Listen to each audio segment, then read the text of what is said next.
तो last video में जैसा कि मैंने आपको बताया था, जो इवैन है वो सिमेडिकोव के घर पहुंच जाता है और सिमेडिकोव खुद अभी हॉस्पिटल से आया है कुछ टाइम पहले, उसकी खुद की हालत ठीक नहीं है। उधर से इवैन आया है, इवैन की भी हालत ठीक नहीं है। इवैन के अंदर एक टर्मोइल चल रहा है, उसका जो लॉजिक है और जो उसका इमोशन है वो आपस में लड़ रहे हैं। तो आप समझ रहे हैं, एक तरफ सिमेडिकोव है जिसको भी मिर्गी के दौरे पड़े थे, हॉस्पिटल से आया है, वो भी कोई बहुत अच्छी हालत में नहीं है। और इधर जो इवैन है ये खुद ही अपने अंदर इसकी एक जंग चल रही है। किस चीज़ की लड़ाई चल रही है इसके अंदर? एक तरफ लॉजिक की और दूसरी तरफ इमोशन की। तो इवैन सिमेडिकोव के घर पे आ गया है और तेज़ तेज़ दरवाज़ा खटका रहा है कि सिमेडिकोव दरवाज़ा खोलो, सिमेडिकोव दरवाज़ा खोलो। दरवाज़ा वहाँ पे एक नौकरानी होती है, दरवाज़ा खोलती है। इवैन अंदर जाता है तो एक गली सी होती है, एक गलियारा सा है, उसमें से जाके एक रूम होता है साइड में, और जो रूम है वो भी बड़ा डार्क है, अंधेरा सा है रूम में। और ये ध्यान रखिए, जो बाहर का जो मौसम है, बर्फ़बारी हो रही है और अंधेरा भी है। तो जो मौसम दिखाया है डॉस्टोवस्की ने बड़ा ग्लूमी दिखाया है, ऐसा लग रहा है बड़ा सैड मौसम है और कुछ पता नहीं कितना भयानक होने वाला है। तो ये जो वेदर की सेटिंग की जाती है, वेदर की सेटिंग क्यों जाती है, क्यों की जाती है? क्योंकि ये फोरशैडोइंग है। फोरशैडोइंग का मतलब होता है कि पहले से ही राइटर ये बताने की कोशिश कर रहा है कि आगे कुछ गड़बड़ होने वाली है, कोई बहुत बड़ी गड़बड़ होने वाली है। ठीक है, इस तरह से है। तो अब जब इवैन पहुंचता है सिमेडिकोव के पास, और ये तीसरी बार मिलने पहुंचा है, ऐसा नहीं कि पहली बार मिलने पहुंचा है, वो तीसरी बार मिलने पहुंचा है। जब वो हॉस्पिटल से मिल के आया था, फिर एक दो बार और आया, अब ये तीसरी बार करीबन मिलने आया वो, और ये उसका आखिरी बार है, इसके बाद नहीं मिलेगा वो सिमेडिकोव से। उसका भी रीज़न है, अभी मालूम पड़ जाएगा आपको। अब जो सिमेडिकोव है, इससे काफ़ी डिस्कशन होता है इवैन का। सिमेडिकोव हंसता रहता है, वो मानता नहीं है कि जो क्राइम है वो उसने किया है, जो खून है वो उसने किया है। लेकिन इवैन बार बार बोलता रहता है कि मुझे लगता है सिमेडिकोव, खून तो तुमने ही किया है, क्योंकि ऐसा हो ही नहीं सकता, ऐसा हो ही नहीं सकता। जो दरवाज़ा पीछे खुला हुआ रह गया, ठीक है, और डिमिट्री जिस तरह से बातें कर रहा है, ये प्रूव हो रहा है कि वो पीछे से आया ही नहीं था दरवाजे से, वो तो बाहर खिड़की से आया था। इस पॉइंट को समझे अच्छे से। जो बाप है इनका फेडोर, वो कमरे में था, ये मान लीजिए कमरा है, तो कमरे के एक तरफ तो खिड़की है और एक तरफ दरवाज़ा है, और बीच में इनका बाप था इस कमरे में। तो डिमिट्री की जो बातें हैं और जो एविडेंसेस निकल के आ रहे हैं, वो ये निकल के आ रहे हैं कि डिमिट्री तो खिड़की की साइड से आया था, तो दरवाज़ा पीछे से कैसे खुल गया? तो डाउट हो रहा था कहीं ना कहीं जो कातिल है वो पीछे दरवाजे से आया था। तो यहाँ पे इवैन का दिमाग चलता है, और इवैन बहुत लॉजिकल है, और सारी कहानी उसने सुन ली। सिमेडिकोव कैसे उसने नाटक किया, मिर्गी का दौरा पड़ा, ये हुआ वो हुआ, तो उसे पूरा डाउट हो जाता है कि ये जो कत्ल है ये सिमेडिकोव ने ही किया है। तो कंटिन्यूसली सिमेडिकोव को ये बात बोलता है, ये खून तुमने ही किया है सिमेडिकोव, तुम नाटक कर रहे हो कि तुम्हें मिर्गी का दौरा पड़ गया था, अब तुम मुझे साफ साफ बताओ। तो काफ़ी देर तक बहस चलती रहती है। एविडेंस तो सारे तुम्हारे भाई के अगेंस्ट ही हैं, एविडेंस तो सारे तुम्हारे भाई के अगेंस्ट जा रहे हैं, तो तुम मुझे ब्लेम कैसे कर रहे हो कि मैंने किया है मर्डर? मैंने नहीं किया, तो ये तुम मेरे ब्लेम ना लगाओ, ये सब झूठ है। मैं क्यों करूँगा यार, मुझे क्या मिलता है? और तुम देख लो, जो वहाँ पे मार्था थी, मार्था कौन है? ग्रिगोरी की बीवी, जिसने उसको पाला है सिमेडिकोव को। भाई फेडोर का जो नौकर था वो था ग्रिगोरी, उसकी बीवी थी मार्था। ग्रिगोरी और मार्था ने सिमेडिकोव को पाला है। तो सिमेडिकोव कहता है जिस रात उसका कत्ल हुआ, मैं तो मार्था के बगल वाले कमरे में लेटा था, और मार्था ने ये बात बोली भी है, तो मैंने तो कत्ल किया ही नहीं है। अगर मैंने मर्डर किया होता तो फिर मैं तो उस कमरे में नहीं होता ना, मेरे को तो मिर्गी के दौरे पड़े हुए थे। तो बहुत देर तक इवैन डिस्कशन करता है, और लेकिन फाइनली इवैन सिमेडिकोव के मुंह से बात निकलवा लेता है। बड़ा लंबा डिस्कशन चलता है, लेकिन एंड में बात ये निकल जाती है, सिमेडिकोव इस बात को एक्सेप्ट कर लेता है कि वो मर्डर उसने ही किया है, वो क्राइम उसने ही किया है। अब ये बात क्यों, सिमेडिकोव ने ये बात एक्सेप्ट क्यों करी? सवाल ही उठता है, क्योंकि एविडेंस तो है नहीं कोई, एविडेंस तो सारा का सारा डिमिट्री के अगेंस्ट जा रहा था। तो फिर सिमेडिकोव ने फाइनली एक्सेप्ट क्यों कर लिया कि भाई क्राइम मैंने ही किया है? क्यों? ये एक सवाल उठता है। कोर्ट में प्रूव नहीं हो पाता कभी भी कि सिमेडिकोव ने कत्ल किया है, तो फिर क्यों ये बात निकल के आ रही है? क्योंकि कहीं ना कहीं सिमेडिकोव को भी गिल्ट था, एक गिल्ट ने उसको भी खाया है।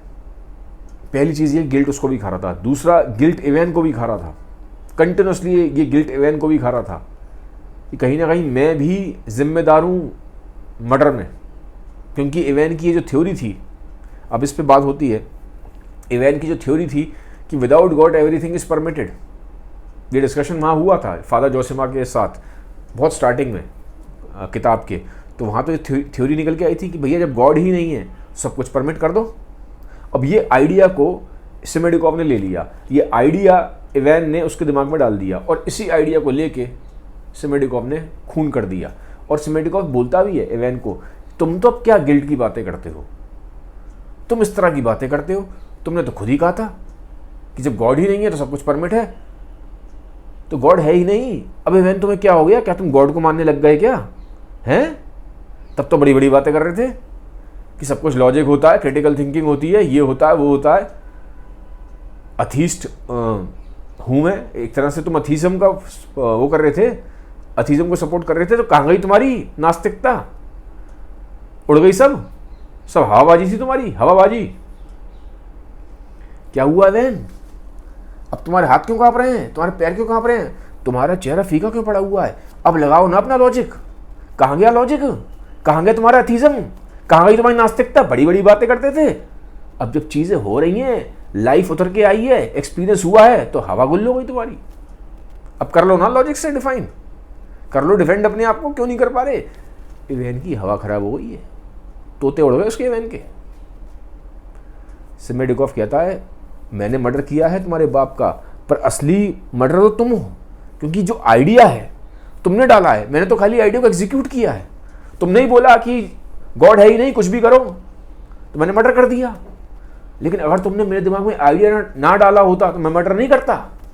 कि तुमने दिमाग में आइडिया डाला है, असली कातिल तो तुम हो, हम दोनों ही कातिल हैं, मुझे अकेले मत दोष दो। इवैन की सिट्टी पिट्टी गुल हो गई, सब लॉजिक फुर्र हो गया इवैन का, सारी हेकड़ी गई इवैन की। इवैन घबरा जाता है, सिमेडिकॉफ हंसता है, तुम्हें मिलने आता है ना वो, तुम्हें मिलने आता है ना वो डेविल, शैतान तुम्हें मिलने आता है, मुझे मालूम है। इवैन की हवा खराब हो गई, हवा खराब। सिमेडिकॉफ की आंखें बोल रही थी। इवैन तो को लगता था ये तो पागल है, बेवकूफ आदमी है, मेंटली रिटार्डेड है। लेकिन आज जब सिमेडिकॉफ इतनी बातें कर रहा है तो सिमेडिकॉफ को इवैन को यकीन नहीं हो रहा कि ये तो बड़ा चालाक आदमी है यार, मैं तो बेवकूफ समझ रहा था। तब उसको लगता है कि हाँ सच में कत्ल किया इसने, ये तो बहुत चालाक है, जैसा मैं समझ रहा था वैसा नहीं है, ये तो बहुत चीज़ें जानता है। फाइनली सिमेडिकॉफ एक ड्रॉअर खोलता है, मेज का ड्रॉअर खोलता है, उसमें से 3000 रूबल निकालता है लिफाफे में और फेंकता है, लो इवान 3000 रूबल। ये वही 3000 रूबल हैं जो उसने अपने बाप के वहाँ से उठाए थे, फेडोर के पास थे जो। अब इवान देख लेता है, लिफाफा है, लिफाफे में वो रैप किए हुए हैं। 3000 रूबल देखे इवैन ने, उसके बाद समझ में आ जाती है कि ये तो पक्का यकीन हो गया यार, इसने कत्ल किया है। तो सिमेडिकॉफ कहता है अब क्या करोगे इवैन? इवैन फटाफट 3000 रूबल उठाता है, कहता है कल मैं कोर्ट में लेके जाऊंगा और मैं बोलूँगा ये कत्ल तुमने किया है और अपना भी गुनाह एक्सेप्ट कर लूँगा, मुझे भी गिल्ट खा रहा है। तो सिमेडिकॉफ हंसता है, कहता है तुम क्या करोगे? मैं तो मानूंगा ही नहीं, मैं तो कह दूंगा ये 3000 रूबल तो तुम्हारे पास पहले से थे, ये झूठ बोल रहा है। कोर्ट में बोल दूंगा जज साहब ये झूठ बोल रहा है, अपने भाई को बचाने के लिए मेरे पे इल्ज़ाम लगा रहा है। तुम क्या करोगे इवैन? लॉजिक पे चलती है दुनिया, ये जो बाहर की दुनिया है तो लॉजिक पे चलती है, लेकिन तुम्हारी अंतरात्मा जानती है कि मर्डर तुम हो, असली मर्डर तुम ही हो। मैंने तो खाली एग्जीक्यूट किया है, लेकिन अब बाहर थोड़ा ना बताएंगे हम ये बात जाके, चिल्लाते रहो बाहर, कोई नहीं सुनेगा तुम्हारी, एविडेंस तो है ही नहीं, एविडेंस तो सारा डिमिट्री के अगेंस्ट है। तुम मेरा नाम लगाओगे मैं तो मना कर दूंगा, कोई एविडेंस नहीं है मेरे खिलाफ, और तुम बोलोगे 3000 रूबल, मैं कह दूंगा ये तो इवैन के पास पहले से थे। कैसे प्रूव करोगे कि ये मैंने अपने बाप से चुराए हैं, तुम्हारे बाप से फेडोर से, कैसे प्रूव करोगे? अब इवैन की हवा खराब हो रही है, कांप रहा है, गुस्से में भी है, उसके अंदर गुस्सा बहुत है कि सिमेडिकॉफ ने क्या बोल दिया यार, क्या बोल दिया। तो इमोशंस भारी हो गए लॉजिक पे। जो सबकॉन्शियस माइंड है ना, जिसकी बातें फ्रॉइड करता है, जहाँ से पूरा का पूरा वेस्ट साइकोएनालिसिस की जो शुरुआत हुई है, फ्रॉइड ने शुरुआत करी साइकोएनालिसिस की, लेकिन फ्रॉइड तो बहुत लेट आया है, डॉस्टोव्स्की ने बहुत पहले ही दिखा दिया। तो फ्रॉइड ने बहुत हद तक आइडियाज यहां से लिए हैं डॉस्टोव्स्की से। रियल फादर ऑफ साइकोलॉजी डॉस्टोव्स्की है, एटलीस्ट जब हम बात करेंगे अनकॉन्शियस सबकॉन्शियस माइंड की, तो डॉस्टोव्स्की बहुत पहले का है। फ्रॉइड ने तो एक तरह से समझ लो उसी को उठा के टीप दिया है। अब इवैन को गुस्सा आ रहा है, चिल्लाता है वो सिमेडिकोव पे, तुम तो बहुत ही नीच आदमी हो, कैसे हो तुम, मैं कल देख लूँगा तुम्हें, कोर्ट में देख लूँगा, कोर्ट में देख लूँगा तुम्हें। सिमेडिकोव हंसता है, खूब हंस रहा है, कह रहा है हाँ हाँ इवैन जाओ जाओ जाओ, करो कोर्ट में प्रूफ, मैं भी वेट कर रहा हूँ, जाओ जाओ। तो इवैन जा रहा है, अब गुस्से में घर से बाहर जा रहा है। इवैन आवाज़ देता है, सिमेडिकोव आवाज़ देता है इवैन को, इवैन सुनो, अब हम दोबारा नहीं मिलेंगे, अब हम दोबारा नहीं मिलेंगे। तो इवैन को बड़ा गुस्सा सा, कहता मैं अगर मैंने तुम्हें अभी तक नहीं मारा ना सिमेडिकोव, अगर मैंने तुम्हें अभी तक जान से नहीं मारा इतनी बातें सुनने के बाद भी, तो उसका रीज़न सिर्फ ये है क्योंकि मैं तुम्हें कल कोर्ट में मिलना चाहता हूँ, मैं चाहता हूँ कि कोर्ट में तुम जिंदा रहो, सिर्फ इसलिए नहीं मारा मैंने तुम्हें, नहीं तो तुम्हारे जैसे आदमी को तो मुझे अभी तक जान से मार देना चाहिए था। तो हंसता है सिमेडिकोव, हंस रहा है, कहता है ठीक है मिलते हैं, जाओ। पर वो ये भी जानता है कि आखिरी मुलाकात है, सिमेडिकोव जानता है आखिरी मुलाकात है। कैसे आखिरी मुलाकात है अभी देखते हैं। अब हुआ क्या है, इवैन घर आ गया है, सिमेडिकोव से मिल के आया, घर वापस आ गया, लेकिन जैसा मैंने बताया था बाहर बर्फ़ का तूफान है, अंधेरा बहुत है, कुछ दिखाई नहीं दे रहा। तो बड़ा उसको ना अजीब सा लगता है, इवैन के हाथ पैर ठीक से चल नहीं रहे हैं, उसको लग रहा है जैसे कि उसको हेलुसिनेशंस आने वाले हैं, उसको चीज़ें दिखाई देने वाली हैं जो है नहीं। इवैन घर में आता है तो मेड होती है, एक नौकरानी होती है, उसको भेज देता है, चाय वाय मंगवा लेता है, उससे कहता है आप जाइए। नौकरानी चली जाती है, चाय रख देती है, सोफे पे लेट जाता है, सोफे पे लेटा हुआ है और एक जगह पे आंखें गड़ाता है, कमरे में लेटा है, कमरा है, सोफे में लेटा हुआ है, कमरे के एक कोने में अपनी आंखें गड़ाता है, वहाँ उस कोने में, और कंटिन्यूसली देख रहा है और सोच रहा है कहीं मैं पागल तो नहीं हो रहा, कहीं मैं पागल तो नहीं हो रहा। क्या आदमी अपने आप को पागल होते हुए देख सकता है? ये भी क्वेश्चन उठाता है राइटर इवैन के थ्रू, क्या आदमी अपने आप को पागल होते हुए देख सकता है? क्योंकि वो देख रहा है, एक दीवार के कोने में देख रहा है इवैन, क्या है वहां पे, क्या है वहां पे। एकदम से वहां पे उसको एक इमेज दिखाई देती है, वो इमेज है डेविल की। अब आया है डेविल, और ये बहुत इंपॉर्टेंट यहाँ से पार्ट स्टार्ट हो रहा है कहानी का। जो पूरी जो डॉस्टोव्स्की की जो फिलॉसफी है वो यहाँ पे इसमें एक ज़बरदस्त एक समझ लीजिए एक टर्मोइल क्रिएट होगा यहाँ पे, तो ध्यान से सुनिएगा यहाँ से। अब पहली चीज़ तो जो डेविल आया है वो नॉर्मल डेविल की तरह नहीं आया है। नॉर्मल डेविल कैसे, जैसे अगर आप डेविल के बारे में और पढ़ते हैं, ऐसा नहीं कि पहली बार लिटरेचर में लिखा गया है डेविल के बारे में, इससे पहले जॉन मिल्टन ने लिखी थी पैराडाइज लॉस्ट, तो उसमें उन्होंने डेविल की बात की थी, लूसीफर के फॉर्म में दिखाया था। और जर्मनी के एक राइटर थे गोथे, उसमें उनका वर्क है फॉस्ट, उसमें भी डेविल आता है। पर आप देखेंगे उसमें जो डेविल की डिस्क्रिप्शंस हैं मोस्टली एक हॉर्न है, सींग लगे हुए हैं, थोड़ा सा अजीब सा एक हॉन्टिंग सा चेहरा है, ठीक है। कुछ जगह उसको डेविल को एक फॉलन एंजल की तरह भी दिखाया है, जैसे कि जो जॉन मिल्टन का जो वर्क है पैराडाइज लॉस्ट, उसमें एंजल एक जो डेविल है वो एक फॉलन एंजल है, लूसीफर, ठीक है। तो वहाँ एक इमेज अलग है कि फॉलन एंजल है तो एंजल के तो पर भी होते हैं, उस तरह का है।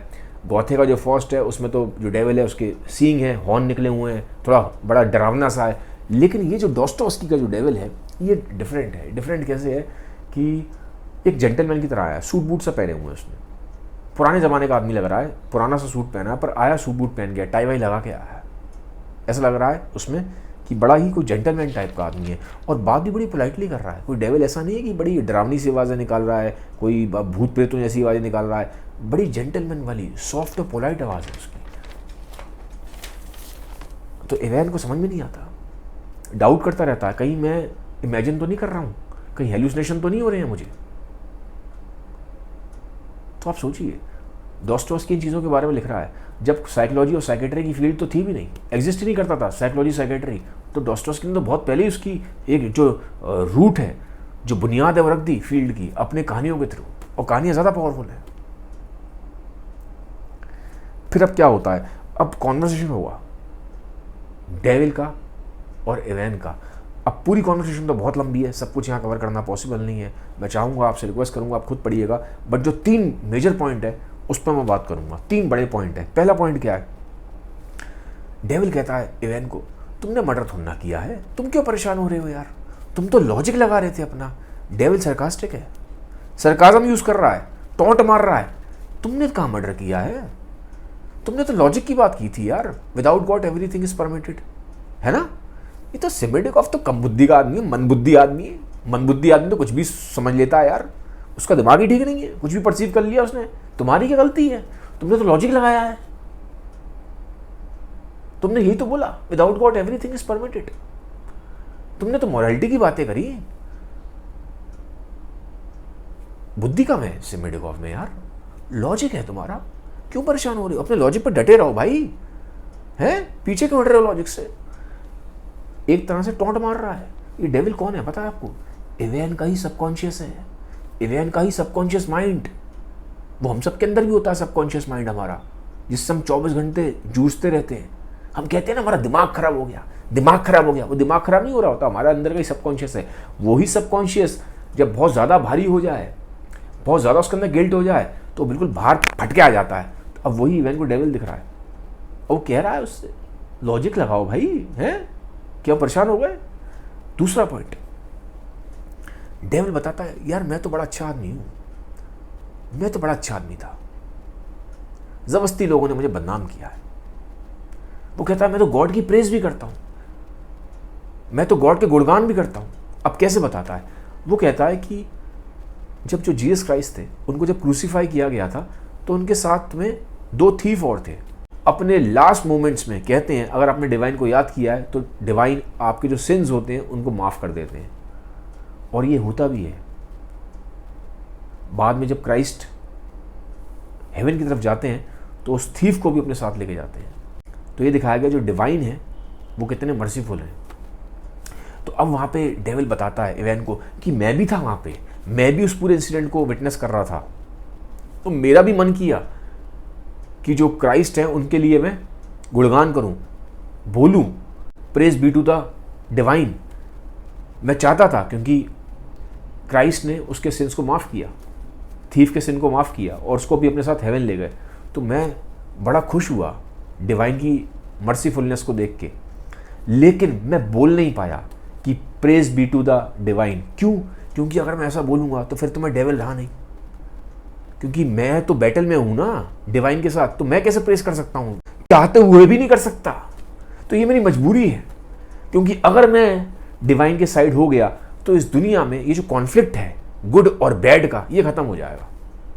और ये कॉन्फ्लिक्ट इंपॉर्टेंट है, तभी ये दुनिया चलेगी, तभी ये सृष्टि चलेगी। लोग कहते हैं कि ईविल बैड बिल्कुल खत्म हो जाना चाहिए। अगर ईविल बैड बिल्कुल खत्म हो जाएगा तो कॉन्फ्लिक्ट और बैटल खत्म हो जाएगा। फिर ये जो जिंदगी में जो हमारे एक कॉन्फ्लिक्ट है वो रहेगा नहीं, और बिना कॉन्फ्लिक्ट के हमें लाइफ बड़ी बोरिंग हो जाएगी यार, डल हो जाएगी। एक जो लाइफ में एक कॉन्फ्लिक्ट से जो ड्रामा क्रिएट होता है, अप्स एंड डाउन्स क्रिएट होते हैं, वो खत्म हो जाएंगे। तो वो बताता है कि मैं तो अच्छा हूं, मैं दिल का अच्छा हूं, मैं डिवाइन की तारीफ करना चाहता हूं, मैं डिवाइन के साथ होना चाहता हूं, पर अगर मैं हट जाऊंगा, अगर मैं हट गया और मैं डिवाइन के साथ हो गया तो दुनिया में कॉन्फ्लिक्ट खत्म हो जाएगा, गुड और ईविल का कॉन्फ्लिक्ट खत्म हो जाएगा, लाइफ हमारी बोरिंग हो जाएगी, डल हो जाएगी, जिंदगी में मज़ा खत्म हो जाएगा। क्योंकि ड्रामा जो होता है इससे मज़ा आता है। लोगों को ड्रामा चाहिए, sometimes more than truth, sometimes more than divine, people want drama.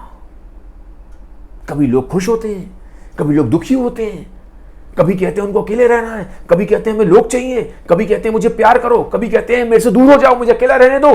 क्यों करता है आदमी? क्यों आदमी इतनी स्टेट्स में जाता है? कभी कहता है उसको मॉन्क बनना है, कभी उसको मटेरियलिज्म अट्रैक्ट करता है, कभी उसको दुनिया अट्रैक्ट करती है, कभी उसको जंगल अट्रैक्ट करता है। क्यों? क्या चाहिए उसको? सुकून नहीं चाहिए, पीस नहीं चाहिए, उसको ड्रामा चाहिए, उसको कंटिन्यूअस चेंज चाहिए। Drama means change, change means dance of dopamine. तो डेविल बोल रहा है इनको, इवेन समझो इस बात को, मैं तो अच्छा हूं भाई, पर मैं हट जाऊंगा तो फिर बोरिंग हो जाएगी लाइफ।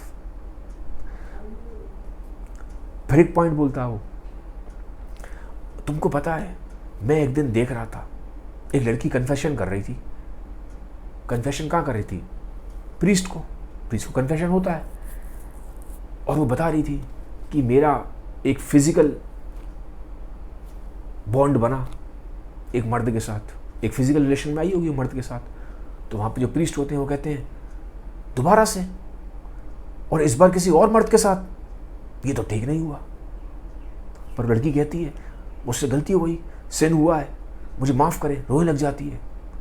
प्रीस्ट कहते हैं ठीक है तुमने कन्फेस कर लिया। पर थोड़ी ही देर में देखा गया प्रीस्ट की आंखों में एक अलग सी चमक आ जाती है, वो लस्टफुल आइज है और डेविल वहां पे है, देख रहा है। तो डेविल कह रहा है ये प्रीस्ट तो खुद ही फॉल कर गए, holy man falters, there is a devil lurking in their hearts. उनके अंदर भी एक कैपेसिटी फॉर सिन है। ये बात बोल रहा है डेविल एवेन को। फिर वो बोलता है उसको, एवेन मुझे तुम्हारी बात ठीक लगी यार। एक तरफ लोग कहते हैं, कुछ लोग कहते हैं बड़े जो लॉजिक लगाते हैं कि दुनिया में को हमें नए तरीके से बनाना पड़ेगा। ये जिस तरह से दुनिया बनी हुई है ना, इतना क्योस फैला हुआ है, हर जगह क्योस क्योस क्योस, इंसानों को समझाना बड़ा मुश्किल है। इंसान समझने वाले नहीं है, ये नहीं समझेंगे, सुधरेंगे नहीं। तो इनको हटा के ना एक दोबारा से हम नई दुनिया बनाएंगे, एक नई इंसान की स्पीशीज बनाएंगे। पर मैं तुम्हें बताता हूँ एवेन, इन सब की जरूरत ही नहीं है यार। तुमने बहुत बढ़िया आइडिया दिया था, तुमने कहा था गॉड को हटा दो इक्वेशन से। गॉड को अगर हम इक्वेशन से हटा देंगे तो अपने आप ही इंसान नया हो जाएगा। कैसे हो जाएगा, ये इंपॉर्टेंट पॉइंट है। तो कहता तुमने बात बोली थी ना even, without God everything is permitted. हमें नया इंसान बनाने की जरूरत नहीं है, दोबारा से धरती बनाने की जरूरत नहीं है, दोबारा से अर्थ को दोबारा से रीबिल्ड करने की जरूरत नहीं है, न्यू स्पीशीज की जरूरत नहीं है इंसान की। हम अगर इंसान की जिंदगी से गॉड को हटा देंगे तो इंसान दोबारा ही नया हो जाएगा, अपने आप ही नया हो जाएगा। क्यों? क्योंकि फिर वही बात तुम्हारी, without God everything is permitted. सही गलत कुछ रहेगा नहीं, मोरालिटी कुछ रहेगी नहीं, आफ्टर लाइफ कुछ रहेगी नहीं, स्वर्ग नरक कुछ रहेगा नहीं। लोग करंट में जिएंगे, प्रेजेंट में जिएंगे, बिल्कुल प्रेजेंट में जिएंगे लोग। भाई जब आफ्टर लाइफ ही नहीं है तो प्रेजेंट में जियो। प्यार करेंगे तो बहुत दिल से करेंगे, क्योंकि एक ही जिंदगी है, दोबारा नहीं मिलने वाली। आप दोबारा थोड़ा ना आओगे, दोबारा जन्म तो होने वाला नहीं है फिर, क्योंकि आफ्टर लाइफ हट गई, दोबारा नहीं आने वाले अब आप इस दुनिया में। एक ही जिंदगी है, एक ही लाइफ है, तो प्यार भी करो तो बड़े इंटेंसली करो, फिर बिल्कुल करंट मोमेंट में जियो, बिल्कुल प्रेजेंट मोमेंट में जियो। गॉड है ही नहीं। तुमने बोला ना without God everything is permitted, और जो मर्जी करो यार, जो मर्जी करो, मोरालिटी है ही नहीं। लॉ की बात करते हैं लोग, लॉ तो इंसान का बनाया हुआ है यार। लॉ तो कंट्री के हिसाब से, कल्चर के हिसाब से चेंज हो जाता है। किसी कंट्री में वो चीज़ लॉफुल है, किसी कंट्री में परमिटेड है, तो लॉ तो इंसान का बनाया हुआ है, लॉ तो चेंज हो जाता है भाई, होता है ना चेंज। तो फिर मोरालिटी तो गई ना, रियल मोरालिटी तो गॉड से आ रही थी, गॉड तो हमने हटा दिया, इंसान नया बन गया, नया बन गया इंसान। तो अभी जियो, live here and now, be in the present moment, life is here and now. बस यही है, जो जिंदगी एक ही बार मिली है, अभी है, यही है, अच्छे से जियो। पर वो कहता है यही तुम्हारी सोच थी मैं, पर इससे क्या हुआ? गॉड तुमने हटा दिया तो क्या हुआ? मोरालिटी हट गई, आदमी करंट में जी रहा है, प्रेजेंट में जी रहा है, जो मर्जी कर रहा है। यही सोच थी ना तुम्हारी बहन, जो तुमने सेमेडिकॉफ के अंदर डाली। हुआ क्या? मार दिया उसने तुम्हारे बाप को, तुम्हारे बाप को मार दिया। पर तुम्हारी गलती नहीं है, तुम्हारी गलती है, तुमने लॉजिक लगाया यार। लॉजिकल बंदे हो तुम, क्रिटिकल थिंकर हो, इसी की तो जरूरत है दुनिया को। हर जगह डंडा बजा रहे हैं, लॉजिक, क्रिटिकल थिंकर, अथीस्ट, हर जगह बोलते रहते हैं। देखा ना तुमने, बड़ी बड़ी बातें करते हैं, हम साइंस के वो हैं दावेदार, हम लॉजिक के हैं। क्या हुआ? तुम भी वही कर रहे थे, मर गया तुम्हारा बाप, पर तुम्हारी गलती नहीं है। तो सेमेटिक का बुद्धि कम थी, बुद्धि कम थी उसमें। मन बुद्धि आदमी कुछ भी कर लेता है, समझदार आदमी थोड़ा ना करता है ऐसे कोई काम। तुम्हारी गलती नहीं है, लॉजिक सही है, लगाओ लॉजिक, और लगाओ लॉजिक, और लगाओ लॉजिक। छेड़ रहा है उसको, टोंट मार रहा है वो। एवेन की बत्ती गुल हो गई है, कांप रहा है, पूरा कांपता है, पूरा कांपने लगता है, सिर से पैर तक पूरा कांप रहा है। कह रहा है डेविल को, हटो यहां से, हटो हटो, हट जाओ यहां से, चले जाओ, मेरी आंखों के सामने चले जाओ, जाओ यहां से। चिल्लाता है, डेविल गायब हो जाता है। गिलास पड़ा होता है, मारता है दीवार पे, डेविल गायब हो जाता है। फाइनली दरवाजे पे खटखट हो रही है, दरवाजा कोई खटका रहा है, बाहर बर्फबारी हो रही है, बर्फ का तूफान है, अंधेरा पूरा है, गेट पे कोई खटका रहा है, इवेन इवेन इवेन इवेन, कोई खटका रहा है। कौन है जो खटका रहा है? कौन है दरवाजे पे खटका रहा है? इवेन को होश ही नहीं है, खोया पड़ा है, मरा पड़ा है, सोया पड़ा है। ऐसे डेविल विजिट करके गया उसको, तो कौन है दरवाजे पे? और ऐसा क्या हो गया जो इतना तेज से दरवाजा खटका रहा है? रात के टाइम पे बाहर बर्फ का तूफान है, बर्फ का तूफान है ना बाहर। कौन पागल है? इतनी रात को अंधेरे में आ गया है। थोड़ी देर बाद इवैन को होश आता है, उठता है, दरवाज़ा खुलता है, दरवाजे पे है एलेक्सी।